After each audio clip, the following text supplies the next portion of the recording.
Tatiana Briand et je suis ancienne négociatrice au sein de l'unité d'intervention qui s'appelle le RAID.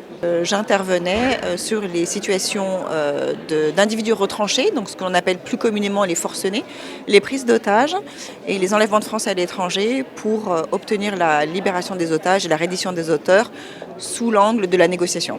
Ce que l'on va rechercher avant tout chez un négociateur, c'est cette fameuse empathie dont on parle très souvent, donc la capacité que l'on a à comprendre ce qui se passe chez l'autre sans pour autant le ressentir.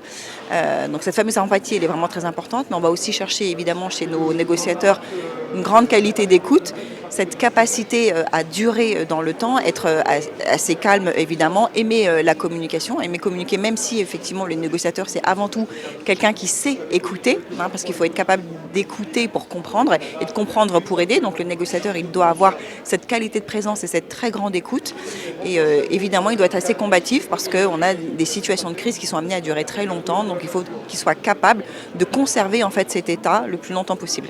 Ma présence aujourd'hui, elle est dans un premier temps pour parler d'engagement, donc l'engagement qui a été le mien au sein de mon unité et partager cette expérience autour de l'engagement des métiers, des femmes notamment, qui interviennent pour donner de leur temps dans des corps de métiers différents. La notion d'engagement, elle est beaucoup liée aussi au sens que l'on porte à ce que l'on fait. Donc, c'est-à-dire que moi, je me suis toujours sentie bien dans le métier qui était le mien parce que je venais en aide aux individus, quels qu'ils soient, sans aucun jugement. Et donc, je crois que l'engagement, il est très fort quand on trouve du sens à ce qu'on fait et quand ça nous donne une motivation en fait pour aller tout simplement tous les jours travailler. Donc, je pense que l'engagement, il est assez corrélé au sens que l'on trouve dans son métier. Moi, je pense effectivement que c'était en moi, très clairement. C'est pour ça que je dis très souvent en fait que le RAID n'a pas fait de moi ce que je suis devenue aujourd'hui. Je pense que j'ai toujours été comme ça et c'est pour ça que j'ai intégré cette unité. Donc clairement, c'était une petite voix intérieure qui était en moi et qui ne demandait qu'à s'exprimer.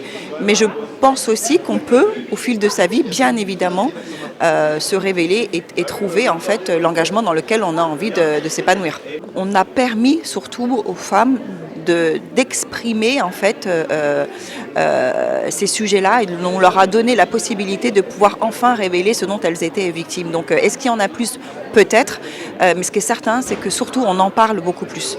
On a mis énormément de mécanismes à disposition des femmes justement pour libérer cette parole, déculpabiliser aussi les femmes qui devaient venir nous confier ces sujets-là et on a donné une attention et on a ciblé aussi ces sujets-là, y compris dans les accueils des commissariats parce qu'aujourd'hui c'est une vraie réalité qui était peut-être pas très bien prise en compte et qu'on accompagne au quotidien maintenant.